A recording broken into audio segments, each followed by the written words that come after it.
Welcome to the Month in Review briefing.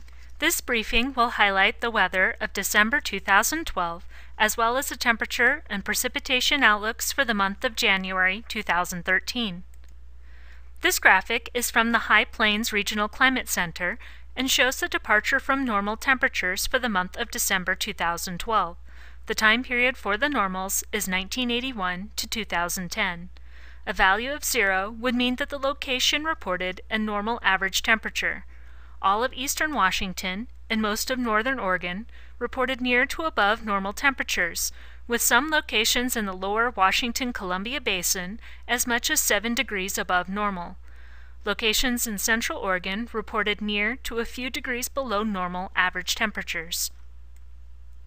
The next graphic is also from the High Plains Regional Climate Center. This shows the percent of normal precipitation for the Northwest for the month of December 2012. A value of 100% means that the location reported their average monthly total precipitation. Most of south-central Washington and portions of central and northern Oregon reported near to above normal monthly precipitation totals, with some areas as much as 200% of normal in south-central Washington. Portions of central and northeast Oregon and southeast Washington reported near to below normal monthly precipitation totals for the month of December. A strong winter storm moved through the Pacific Northwest on December 16th through the 17th.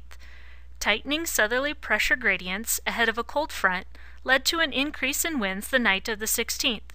The strongest winds occurred with the cold front in the early morning hours of December 17th. In the Columbia Basin of Washington, weather spotters reported trees and power lines down in Dayton and near Walla Walla. Trees were reported down in Burbank and in the Tri-Cities area. It was reported that 100 public trees were blown over in the city of Richland. Reports of damaged road signs, shingles, and fences also came in from around the Tri-Cities area. The following are selected wind gust reports from around the region during the wind event. The weather sensor 3 miles north of Joseph, Oregon, reported a wind gust of 64 miles per hour at 11:40 p.m. on the 16th. The weather sensor 4 miles west-southwest of College Place, Washington, reported a wind gust of 62 miles per hour at 3:05 a.m. on the 17th.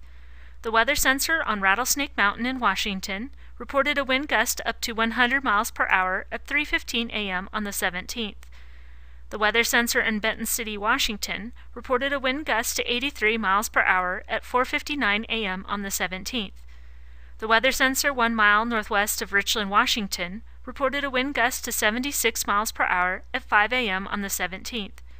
The weather sensor at the Boardman Coal Plant in Oregon reported a wind gust to 99 miles per hour at 5 a.m. on the 17th. The weather sensor at the Pasco Airport in Washington reported a wind gust to 70 miles per hour at 5:15 a.m. on the 17th. And the weather sensor 3 miles north-northeast of La Grande, Oregon, reported a wind gust to 62 miles per hour at 9:55 a.m. on the 17th. For 6 stations in our forecast area, the year 2012 ranked in their top 10 wettest calendar years on record. Pendleton Dam in Oregon reported 2012 as the 9th wettest on record, with 13.25 inches of precipitation for the year. The wettest year on record for Pendleton Dam is 1996, with 20.05 inches of precipitation. Walla Walla, Washington reported 2012 as the 6th wettest on record, with 23.41 inches of precipitation for the year. The wettest year on record for Walla Walla is 1981, with 26.68 inches of precipitation. Meacham, Oregon reported 2012 as the 5th wettest on record, with 40.73 inches of precipitation for the year. The wettest year on record for Meacham is 1971, with 41.79 inches of precipitation. Redmond, Oregon reported 2012 as the 5th wettest on record, with 11.61 inches of precipitation for the year. The wettest year on record for Redmond is 1998, with 13.82 inches of precipitation. Pendleton, Washington reported 2012 as the 4th wettest on record, with 21.5 inches of precipitation for the year.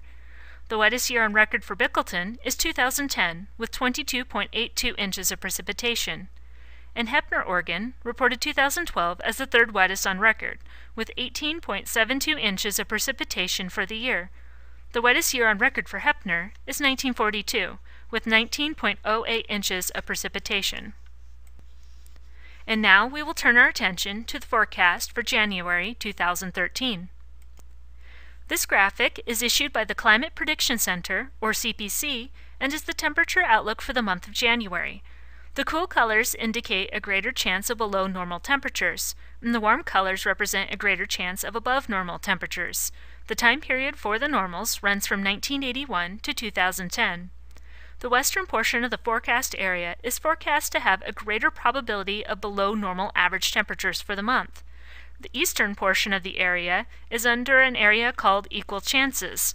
This means that the probability of the most likely category cannot be determined, and the expected likelihood of above, below, or near normal temperatures doesn't differ from the climatological odds of 33.3% for each category.